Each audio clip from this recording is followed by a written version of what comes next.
Jill Dando era una de las mujeres más famosas de todo el Reino Unido, así que el 26 de abril de 1999, cuando fue asesinada en la puerta de su casa, todo el país se quedó conmocionado y la mayor investigación policial de los últimos años comenzó. Bienvenidos a Medianoche en el Jardín del Mal, Dentro Caso.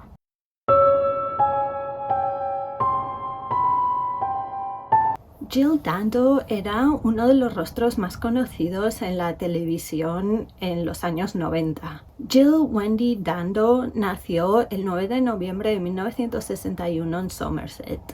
Con 3 años tuvo que ser sometida a una operación de corazón debido a un problema con una arteria. Tras graduarse en el instituto, Jill estudió periodismo como ya había hecho su hermano mayor Nigel. Comenzó trabajando en periódicos locales y 5 años más tarde comenzó a ser reportera regional para la BBC. Tras varios años así, Jill dio el salto a la televisión nacional, seguía con la BBC y estuvo presentando las noticias. De ahí Jill pasó a presentar programas muy diversos, desde programas sobre vacaciones a programas sobre crímenes. En el momento de su muerte, Jill copresentaba el programa Crime Watch, que es un estilo al America's Most Wanted. Os dejo aquí un vídeo donde os hablo de cómo comenzó America's Most Wanted, por si os interesa. Y ese mismo año también presentó la última temporada de un programa sobre antigüedades. Jill era una persona extremadamente querida por los espectadores, se daba un aire a Lady Di y el público la adoraba. La veían como la chica de al lado, humilde, trabajadora, guapa, simpática. La veían casi pues como a una amiga más. En diciembre de 1997, Jill tuvo una cita a ciegas donde conoció a Alan Farthing y se enamoraron muy rápido. En enero de 1999, Jill y Alan anunciaron su compromiso y su boda se iba a celebrar el 25 de septiembre de ese mismo año. Como curiosidad, os quiero contar que Alan sería años más tarde el médico personal de la reina Isabel II. El 26 de abril de 1999, Jill estaba haciendo su vida como cualquier otro día. Había salido de casa de su prometido, había cogido su coche y se fue a un centro comercial a hacer unas compras. Las cámaras de seguridad la grabaron fuera cuando llegaba y una vez dentro del centro comercial y también yendo a un par de tiendas allí, y también la grabaron al salir. Sobre las 11 de la mañana, Jill sale del centro comercial y se dirige a su coche para irse a su casa. Por el camino se sabe que Jill paró en una pescadería a hacer un par de compras y se piensa que fue allí donde recibió una llamada por su teléfono móvil y esto fue sobre las 11:20. Poco después, Jill llegó a su casa en Fulham. La casa era suya, pero en esos momentos estaba a la venta porque Jill estaba pasando la mayoría del tiempo en casa de su novio.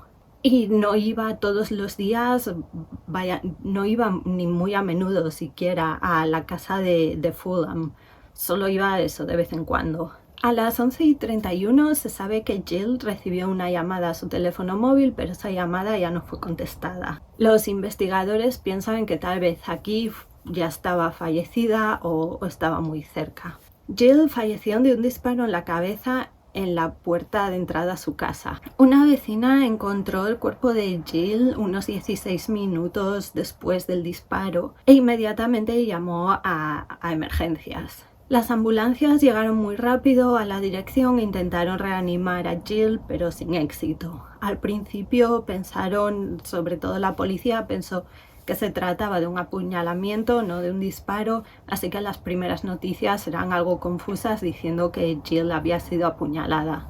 De la puerta de su casa, Jill fue trasladada al hospital donde la declararon sin vida a eso de la 1 del mediodía. Grupos forenses ya estaban, y la policía ya estaban en el lugar de los hechos recogiendo pruebas, hablando con gente y comenzando la investigación. Y aquí recordar que este caso sería enorme. Primero porque no hay muchas muertes por disparos o por armas de fuego en el Reino Unido. De hecho, en 1999 hubo un total de 26. Esta fue una de ellas. Y segundo, por quién era la víctima. Estoy pensando un equivalente en España al personaje o a la persona de Jill Dando, pero es que no se me ocurre nadie que presentara noticias y también presentara otro tipo de programas y que sea un personaje muy querido. Así como los únicos que se me ocurren por algún motivo son como rollo Paco Lobatón o Ana Blanco, que presentaba Informe Semanal, que son rostros muy conocidos que los veíamos en la tele todo el rato, porque sobre todo en los 90 había 5 canales. Y si no veías esos 5 canales, no veías la tele. Vaya, que no había ninguna de estas plataformas que hay hoy en día donde puedes elegir qué ver en cada momento. Tú veías lo que echaban y ya. ¿Cómo piensa la policía que sucedieron los hechos? Fue que Jill fue hasta la puerta de su casa, metió la llave de casa en la cerradura y alguien la agarró por detrás y la tiró al suelo. Y con la mano izquierda le puso la pistola contra la sien izquierda, dejando una marca que luego se vería en la autopsia, y disparando. La bala entró por la sien izquierda y salió por la derecha, y se cree que Jill ni se dio cuenta de lo que estaba pasando. O sea, todo sucedió tan rápido que no tuvo tiempo a sentir que estaba siendo atacada o que estaba en peligro siquiera. Jill todavía tenía las llaves de su coche en la mano, había puesto su bolso en el escalón para entrar en casa y eso, estaba abriendo la puerta y sin más pues fue atacada. La investigación se convirtió en la mayor investigación desde el caso del Yorkshire Ripper, que tengo también un vídeo sobre ese caso, por aquí os lo dejaré enlazado por si os interesa. La policía fue puerta a puerta por todo el vecindario, pero es que nadie vio nada ni nadie escuchó nada. Un vecino que vivía justo en la casa de al lado dijo que escuchó un grito, pero era un grito de sorpresa, no era un grito de miedo o de terror, era un grito como, pues si alguien te agarra por detrás para como darte un susto en plan coña, o si ves a alguien que viene con un regalo gigante o con globos hacia ti para dártelos, pues un grito de esos, de eso, pues de estar sorprendida. El vecino dijo también que justo antes de escuchar el grito que escuchó la alarma de un coche y bueno, eso, que no escuchó ningún disparo. Al poco tiempo este mismo vecino dijo haber visto a un hombre de entre 1,75 y 1,85 de altura, moreno y bien vestido. La policía hizo un retrato robot que fue mostrado por todos lados, imaginaos, por la tele, por todos lados.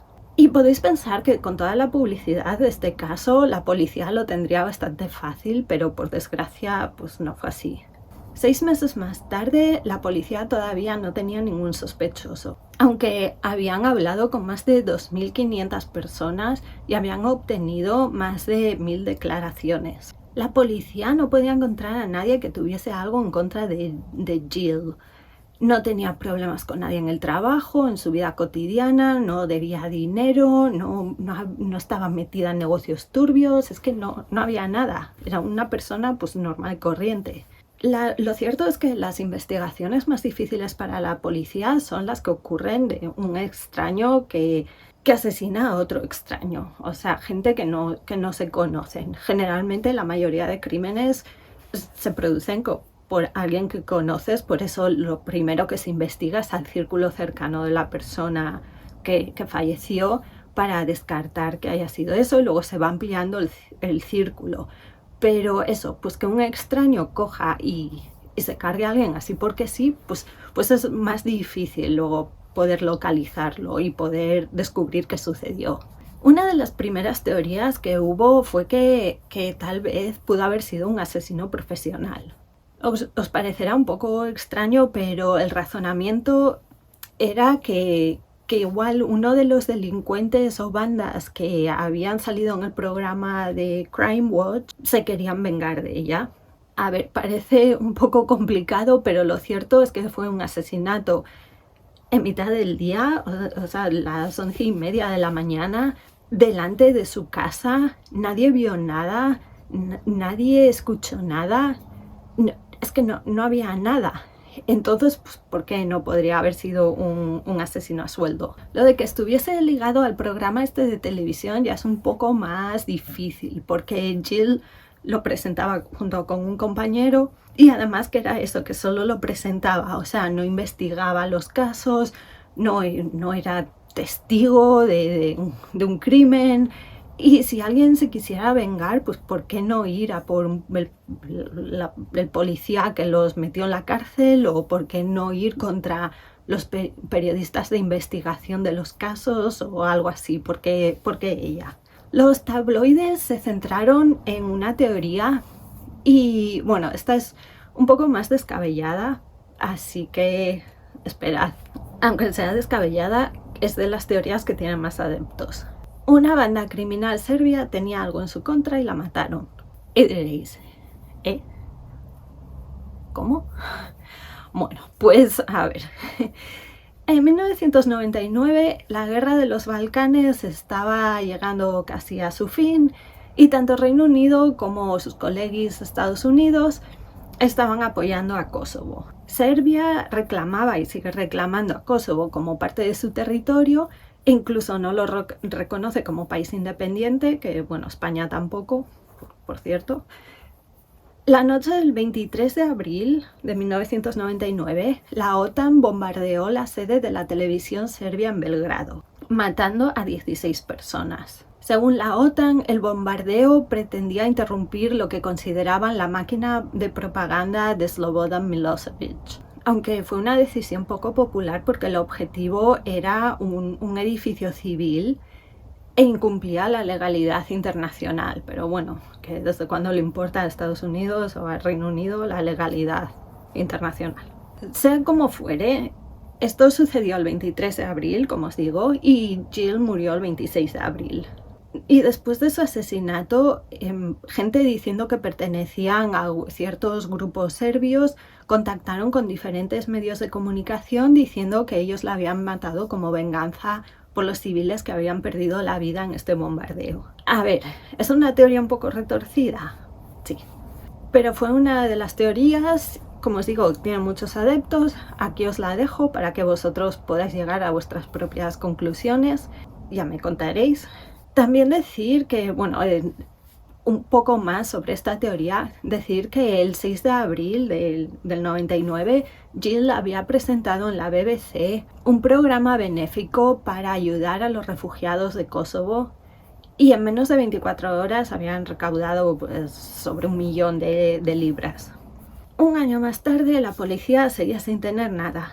No tenía ningún sospechoso, no tenía nadie.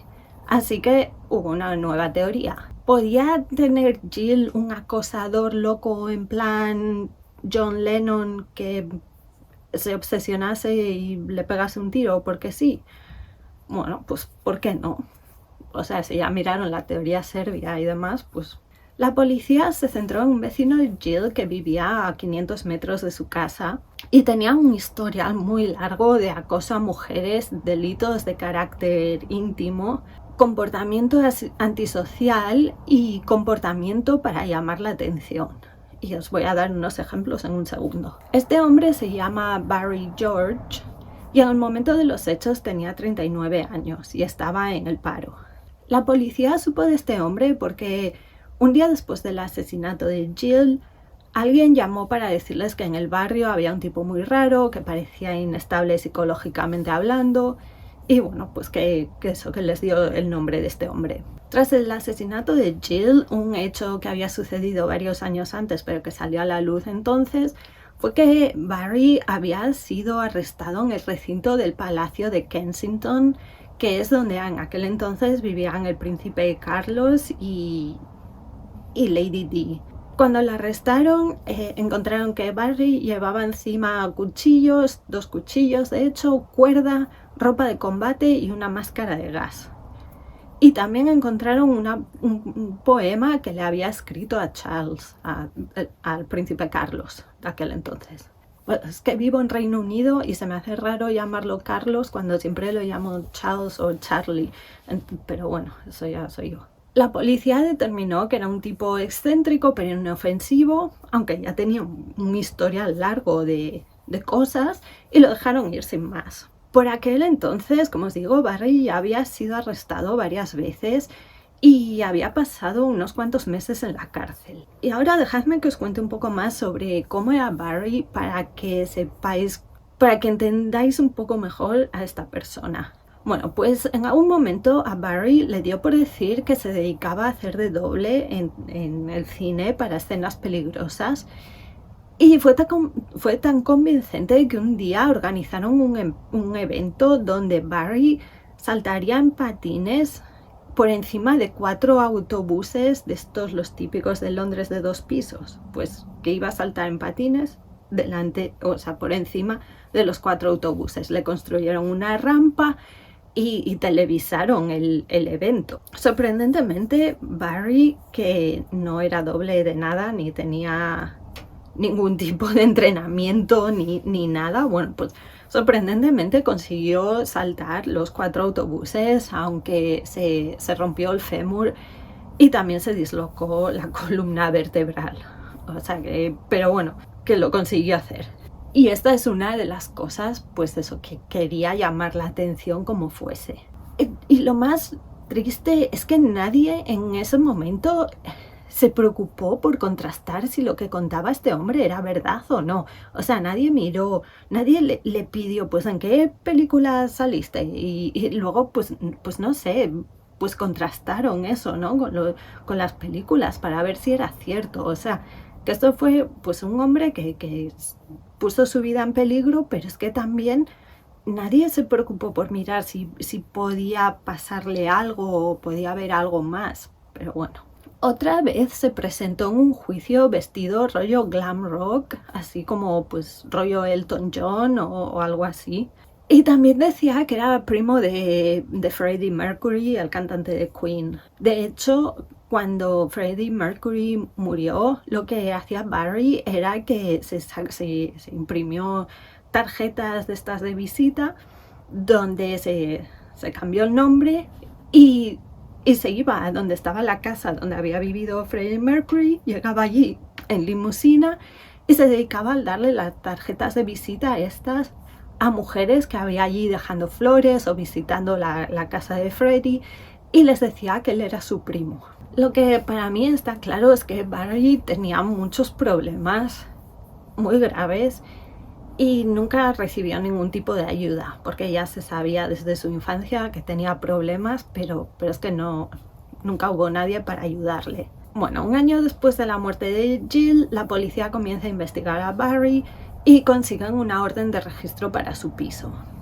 En su habitación, la policía encontró más de 4.000 fotos de mujeres sacadas en público sin su consentimiento. O sea, ninguna de estas mujeres sabía que estaba siendo fotografiada. También encontraron mapas de su calle, más de 700 periódicos, algunos donde salía Jill antes de su muerte, 4 copias de la revista que publicó la BBC tras la muerte de Jill, listas de modelos con sus direcciones personales, papeles donde había escrito cosas sobre otras presentadoras y una foto de un hombre que parecía Barry, pero que llevaba una máscara de gas y sujetaba una pistola.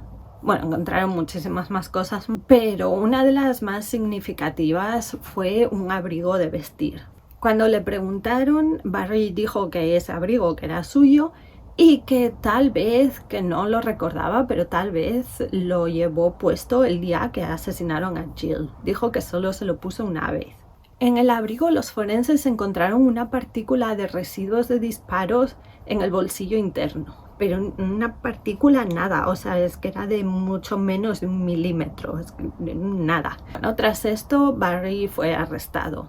En los interrogatorios, Barry dijo que tenía varias armas de fuego, aunque creo que no era así en realidad, creo que solo tenía una y el resto eran en plan de juguete.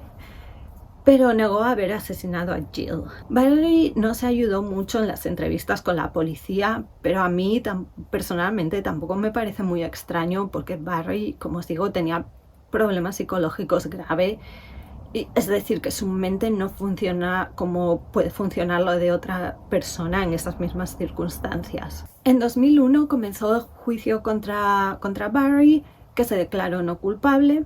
Antes del juicio, Barry había sido diagnosticado con Asperger, déficit de atención y varios tipos de trastornos de la personalidad. Tras 6 semanas de juicio, el jurado encontró a Barry culpable y el juez determinó que Barry tendría la sentencia máxima en casos de asesinato, que es de pena de, ¿cómo se llama?, de cadena perpetua. En julio de 2002, Barry y sus abogados apeló contra su sentencia, pero la Corte de Apelación se lo denegó. En marzo de 2006, sus abogados apelan de nuevo diciendo que tienen pruebas nuevas basadas en exámenes médicos donde se determina que Barry no tenía ningún problema, ningún trastorno de la personalidad y que era incapaz de cometer un crimen tal y como ese crimen. También dijeron que tenían 2 testigos que aseguraban haber visto a policía armada el día de la detención de Barry. Para los que no lo sepáis, en Reino Unido la policía no lleva armas, no lleva pistolas, no lleva armas de fuego. Solo grupos específicos de la policía las llevan, pues por ejemplo los antiterroristas, así que cuando vas a un aeropuerto aquí en Reino Unido sí que te los encuentras armados como si fueran Rambo, pero en el día a día no llevan pistolas, no llevan ningún arma de fuego. La policía había declarado que el día de su arresto no había ningún policía con armas de fuego. Pero si lo que los testigos decían era cierto, pues la partícula esa de residuo de disparo que os digo podría ser de los policías y no de Barry. En junio de 2007 el caso fue devuelto a la Corte de Apelación y la vista tuvo lugar el 5 de noviembre.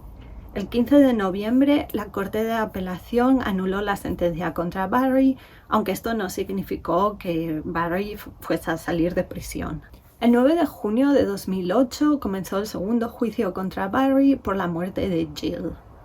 El 1 de agosto de 2008 Barry fue absuelto. Tras salir de la cárcel, Barry dijo que sabía que no había matado a Jill porque en esos momentos, esos días, se encontraba acosando a otra mujer.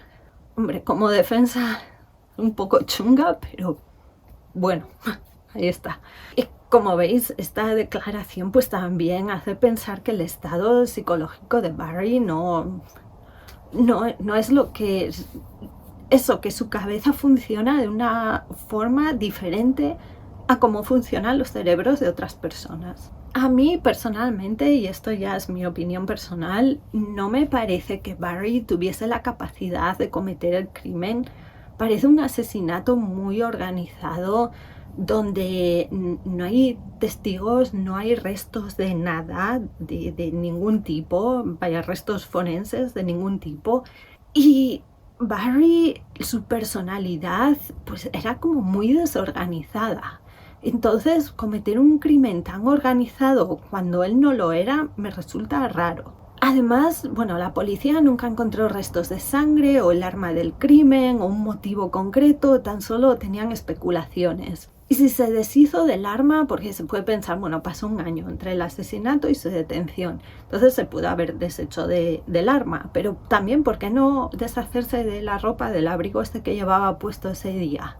O deshacerse de otras pruebas, yo qué sé, de los periódicos que tuviesen una foto de ella. No sé, a ver, también decir que la mayoría de las veces la teoría más sencilla es la que es cierta. En este caso, pues yo tampoco personalmente me creo lo de un grupo serbio, pero bueno, no sé, ahí os lo dejo, ya me contaréis qué pensáis.